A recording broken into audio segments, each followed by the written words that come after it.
Existem várias coisas que ficaram mais claras com o conflito entre a Ucrânia e a Rússia nos últimos 9 meses. Ficou mais claro que o conflito é realmente entre os Estados Unidos e a NATO contra a Rússia. Ficou mais clara a existência de um problema grave com nazis na Ucrânia que já dura há décadas. Ficou mais clara a absurda propaganda por parte dos governos e da comunicação ocidentais. Nunca assistimos a este nível de propaganda. E relativamente aos nazis na Ucrânia, a comunicação social ocidental passou do ponto onde falava de como o problema era muito grave para o ponto onde alegam que a existência de nazis na Ucrânia é apenas propaganda russa. Mas acima de tudo mostrou-nos como os líderes ocidentais são fracos, incompetentes e ideologicamente motivados. E no vídeo de hoje vou focar-me nos líderes europeus. Os Estados Unidos, a União Europeia e membros da NATO reagiram de forma concertada contra a Rússia, depois da Rússia ter iniciado a sua operação militar especial na Ucrânia no final de fevereiro de 2022. E essa reação, para além do apoio financeiro e militar à Ucrânia, envolveu o maior número de sanções alguma vez aplicadas a um país, neste caso a Rússia. As sanções tinham como alvo pessoas russas, especialmente políticos e oligarcas, tinham também o objetivo de banir a Rússia de usar o sistema SWIFT. Mas no fundo eram sanções aos produtos exportados pela Rússia, nomeadamente os produtos energéticos. A Rússia é das maiores produtoras e exportadoras de vários tipos de produtos no mundo. Por exemplo, a Rússia é a segunda maior exportadora de petróleo do mundo, a Arábia Saudita sendo a primeira. A Rússia é a maior exportadora de gás do mundo. A Rússia é a maior exportadora de fertilizantes do mundo. A Rússia é a maior exportadora de trigo do mundo. A Rússia é a segunda maior exportadora de alumínio do mundo, sendo superada apenas pelo Canadá. E a lista continua. A Rússia é uma superpotência em termos de exportação de vários tipos de produtos e qualquer país que se remova do acesso a estes produtos está a criar problemas para si próprio. E foi exatamente isso que a União Europeia fez com as suas sanções contra a Rússia. Quiseram sancionar o gás e petróleo russo, por exemplo, para prejudicar a economia russa, impedir o financiamento da guerra e causar problemas políticos para conseguir uma mudança de regime na Rússia. Mas qual é o problema óbvio com estas sanções? O problema óbvio é que a União Europeia é um dos maiores importadores de gás russo do mundo. Em 2021, por exemplo, 45% das importações de gás na União Europeia vieram da Rússia. Ou seja, aplicar estas sanções contra a Rússia iriam causar mais problemas à União Europeia que à Rússia, porque a União Europeia estava literalmente a morder a mão que lhe dá de comer. E foi exatamente isso que aconteceu. A União Europeia dá apoio financeiro e militar à Ucrânia e aplica sanções à Rússia. E a Rússia responde com a criação do gás por rublos.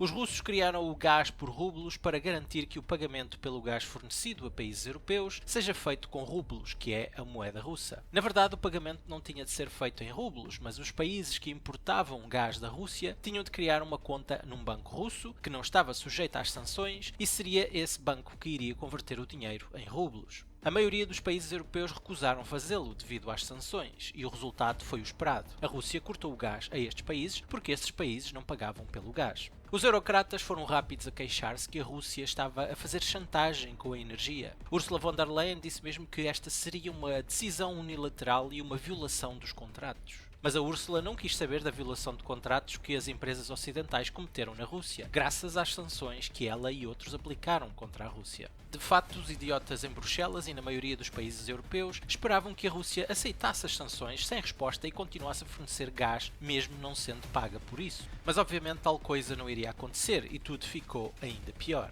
A União Europeia continuou a implementação de mais e mais sanções contra a Rússia, e essas sanções incluíam madeira, borracha, cimento e fertilizantes. Sim, fertilizantes, algo muito importante para a agricultura por todo o mundo. De facto, a União Europeia já tinha aplicado sanções ao cloreto de potássio da Bielorrússia, porque para os eurocratas a Bielorrússia já fazia parte da guerra, pois apoiava a Rússia e por isso tinha também de ser sancionada. O cloreto de potássio é um ingrediente fundamental para os fertilizantes usados na agricultura. Sem ele não existem fertilizantes, e sem fertilizantes há menos alimentos. Com menos alimentos, os alimentos existentes ficam mais caros. Com alimentos mais caros, há menos pessoas que os conseguem comprar. E se menos pessoas conseguem comprar alimentos, a fome aumenta. E foi isto que a União Europeia causou com as suas sanções. Alimentos mais caros, menos alimentos e mais pessoas com fome. E porque os eurocratas não conseguem admitir erros, criaram mais uma falsa situação, alegando que a razão pela qual haviam menos alimentos no mundo se devia ao facto da Rússia estar a bloquear a exportação de grãos da Ucrânia.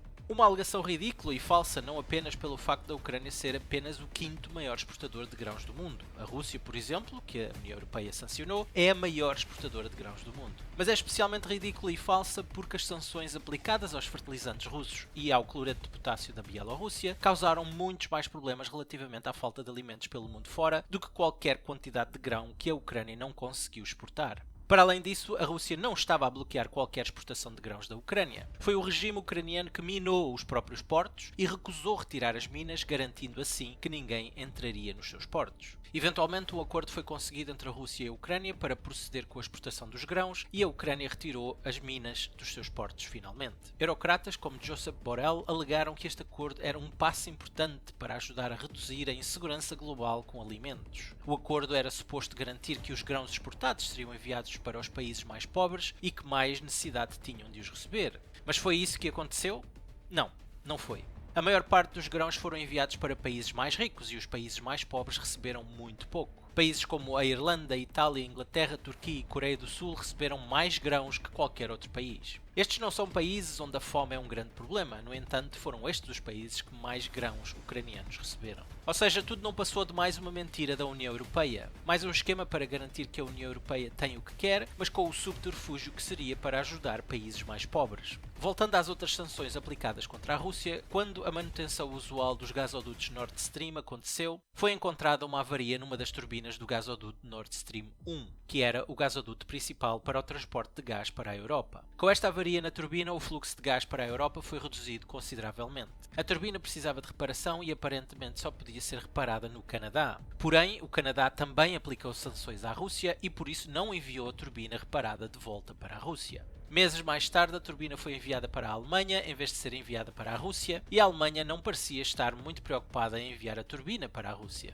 De acordo com o absurdamente incapaz e incompetente chanceler alemão Olaf Scholz, a turbina estava pronta para alguém a vir buscar, como se fosse a Rússia que precisava de gás e não a Alemanha. O ridículo da situação atingiu o apogeu quando Olaf Scholz pousou para a fotografia com a turbina atrás de si, em vez de enviar a turbina para a Rússia. Eventualmente, o fluxo de gás no Nord Stream 1 parou completamente devido a mais manutenção, já que o stress nas restantes turbinas era agora maior, dado que uma turbina continuava ausente. E com as sanções aplicadas contra a Rússia, qualquer problema com outras turbinas significaria uma maior redução do fluxo de gás para a Europa. Protestos por toda a Europa começaram, especialmente na Alemanha, e uma das reivindicações era a abertura do gasoduto Nord Stream 2 para fornecer gás à Alemanha. Os políticos alemães sempre recusaram fazê-lo, mas a pressão existia para que tal acontecesse. O gasoduto Nord Stream 2 estava pronto para ser usado há algum tempo, mas nunca foi aberto porque a Alemanha nunca emitiu uma licença para este gasoduto, apesar de ser um projeto conjunto entre a Alemanha e a Rússia. E foi então que no fim de setembro de 2022 os gasodutos Nord Stream foram sabotados e o fluxo de gás através do Nord Stream 1 deixou de existir. Como sempre, os Estados Unidos e os seus fantoches, como a Ucrânia e a União Europeia, rapidamente culparam a Rússia pela sabotagem. E este comportamento tem sido constante por parte dos países ocidentais durante este conflito. Tudo é culpa da Rússia. Por exemplo, recentemente a Rússia foi acusada de bombardear a central nuclear de Zaporozhye. Esta central nuclear encontra-se em território que era controlado pelos russos há vários meses, mas de acordo com os países ocidentais, a Rússia estava a bombardear-se a ela própria. Mas claro que nada disto é verdade, pois quem bombardeava e continua a bombardear constantemente esta central nuclear são os próprios ucranianos, usando um potencial desastre nuclear para chantagear a Rússia e obrigá-los a sair daquela zona. E por tudo isto e muito mais, culpar a Rússia pela sabotagem dos seus próprios gasodutos é exatamente o que se espera dos países ocidentais. Mas estes são os mesmos países ocidentais que acusaram a Rússia de usar a energia como arma.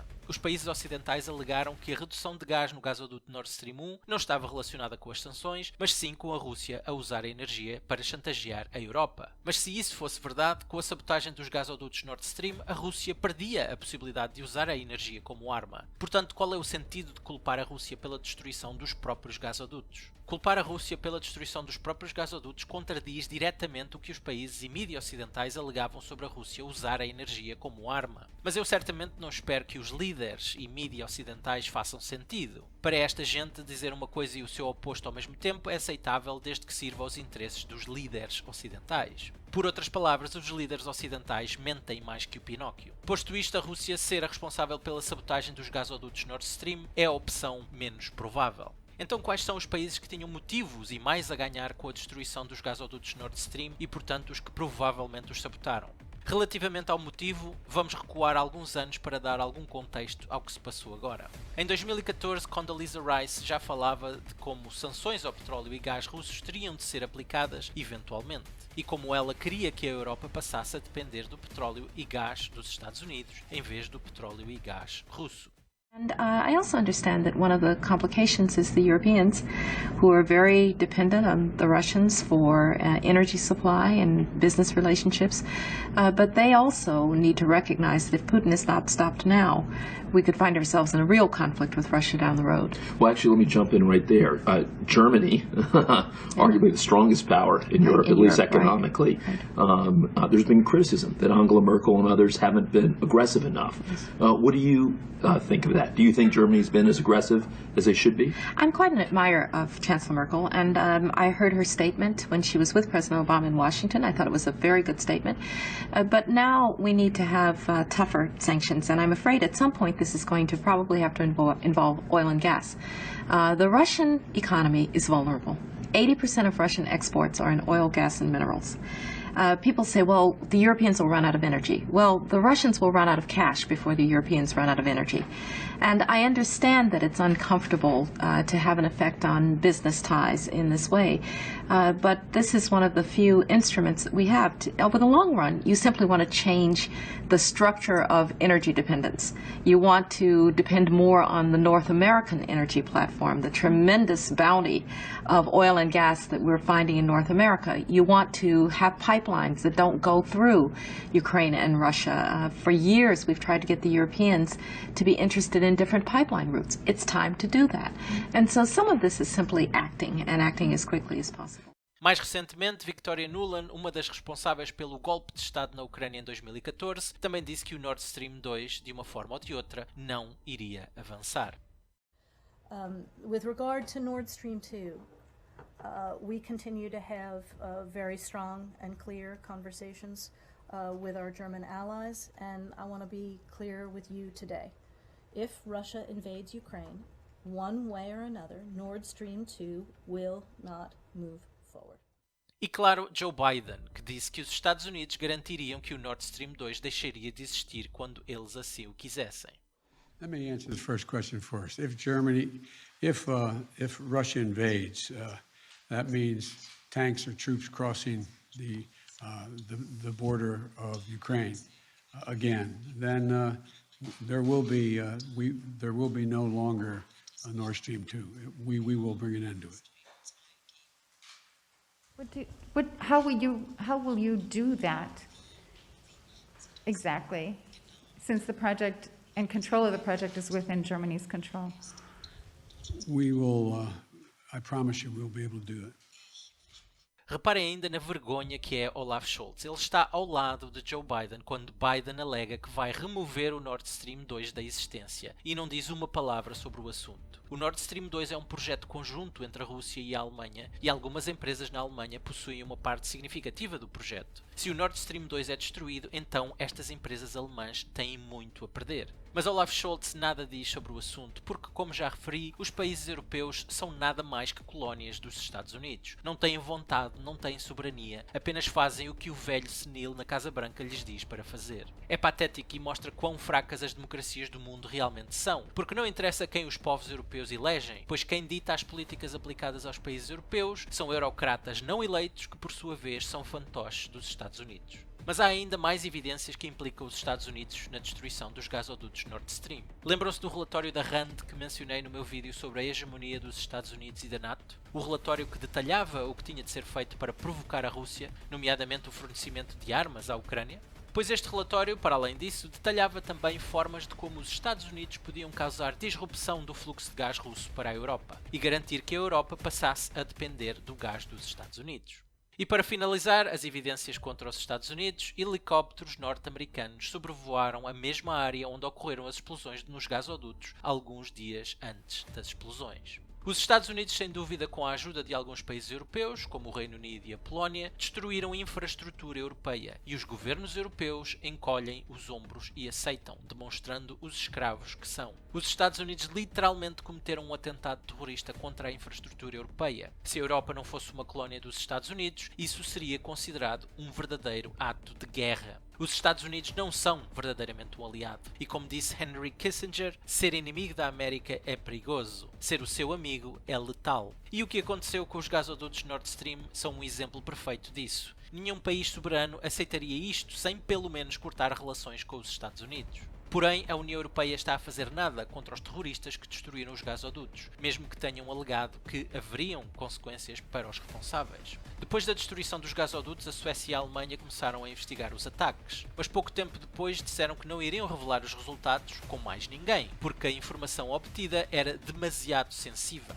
e se fosse partilhada seria um problema de segurança nacional. Acham mesmo que estes países abertamente hostis contra a Rússia não partilhariam os resultados da investigação se tivessem encontrado provas contra os russos? Claro que partilhariam, mas porque não só não têm provas contra a Rússia e de facto têm sim provas contra os alegados aliados, os resultados ficam em segredo, o que é mais uma prova dos fantoches que os governos europeus são dos Estados Unidos. Relativamente aos países que mais tinham a ganhar com a destruição dos gasodutos, mais uma vez os Estados Unidos aparecem no topo da lista. Apenas uns dias após a destruição dos gasodutos, Anthony Blinken fez uma conferência de imprensa e estava excitado com o facto da destruição dos gasodutos ter criado uma oportunidade tremenda para remover a dependência da energia russa. Ultimately, this is also a tremendous opportunity. It's a tremendous opportunity to, once and for all, remove the dependence on Russian energy, and thus to take away from Vladimir Putin the weaponization of energy as a means of advancing his imperial designs. That's very significant, and that offers tremendous strategic opportunity for the years to come. But meanwhile, we're determined to do everything we possibly can to make sure that the consequences of all of this are not borne by citizens in our countries, or for that matter, around the world. E já estamos a ver os Estados Unidos a lucrar com isto, graças à crise energética na Europa e ao facto dos preços da energia terem aumentado imenso. Várias empresas estão agora a sair da Europa e a mover-se para os Estados Unidos. Isto significa menos empregos e menos dinheiro com impostos na Europa, mas significa mais empregos e mais dinheiro com impostos para os Estados Unidos. E claro, sem gás russo disponível, vários países europeus começaram a aumentar as suas importações de GNL dos Estados Unidos. E países como a França e a Alemanha já se estão a queixar do preço exorbitante do GNL norte-americano e que tais preços não são forma de tratar amigos. E este caso é talvez a melhor prova da idiotice dos líderes europeus. Os Estados Unidos usaram os países europeus para atingir os seus objetivos e estão agora a extorquir esses países com o seu GNL. É isto que os Estados Unidos fazem e sempre fizeram. Exploram tudo no seu caminho e estão agora a explorar os idiotas na Europa que se colocaram nesta situação. Os Estados Unidos não queriam que a Europa dependesse do gás abundante e barato da Rússia. E o resultado das sanções idiotas contra a Rússia é que a Europa agora depende do gás não abundante e extremamente caro dos Estados Unidos. Para além de tudo isto, há ainda a questão da ideologia que move os líderes europeus. Ou seja, não se trata apenas de serem vassalos dos Estados Unidos, trata-se também do seu fanatismo pela energia verde. Querem forçar as energias renováveis e não querem saber que a energia solar ou eólica não consegue substituir os combustíveis fósseis, pelo menos não num futuro próximo. Os líderes europeus não querem saber de factos, apenas querem saber da sua ideologia. E Ursula von der Leyen disse-o, que as sanções contra a energia russa são uma boa oportunidade para a transição para energias renováveis. E mesmo Bill Gates veio dizer que a crise energética era uma coisa boa no longo prazo, para forçar a transição para a energia verde. Algo esperado destas elites. Dizem sempre que as crises são boas porque eles e elas nunca vão sofrer com essas crises, mas todos os outros, os não bilionários, vão sofrer imenso. E portanto é claro que a crise energética não é boa, e muito menos por causa da transição para a energia verde, porque muitos países europeus começaram a reabrir as suas fábricas de carvão para tentar reagir ao facto que não existe substituto para o gás russo. Na Polónia, por exemplo, o Estado vai ajudar as pessoas a comprar carvão para que se possam aquecer no inverno. A crise energética europeia foi criada pelos Estados Unidos e pelos fracos líderes europeus. As sanções contra a Rússia causaram a crise e, apesar dos países europeus já estarem em pânico, a União Europeia quer continuar com as mesmas políticas, nomeadamente para colocar tetos à venda do petróleo e gás russo, algo que fará com que tudo fique ainda pior do que está agora. Os europeus já estão a sofrer com os preços extremamente elevados de energia, para além da inflação extremamente elevada também. Estão a acontecer protestos enormes por toda a Europa, mas os líderes europeus não querem saber. Aliás, tivemos Annalena Baerbock do governo alemão, que disse que não quer saber o que os votantes alemães pensam. O seu compromisso é com a Ucrânia, aconteça o que acontecer. But if I give the promise to people in Ukraine, we stand with you as long as you need us, then I want to deliver, no matter what my German voters think, but I want to deliver to the people of Ukraine. And this is why, for me, it's important to be always very frank and clear. And this means every measure I'm taking, I have to be clear that this holds on as long as Ukraine needs me. We are facing now a winter time where we will be challenged as democratic politicians. People will go on the street and say, we cannot pay our energy prices. And I will say, yes, I know, so we help you with social measures. But I don't want to say, okay, then we stop the sanctions against Russia.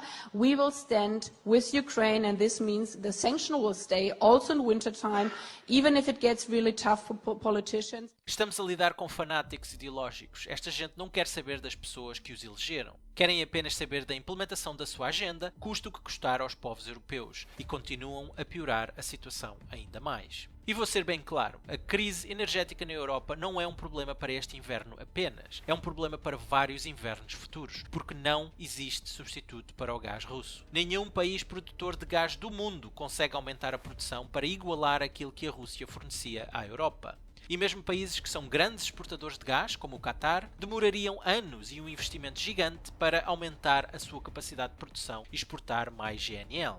E falando do Qatar, o ministro de Energia do Qatar disse recentemente que se a Europa não receber mais gás russo, então ele acredita que o problema europeu é enorme e que durará muito tempo.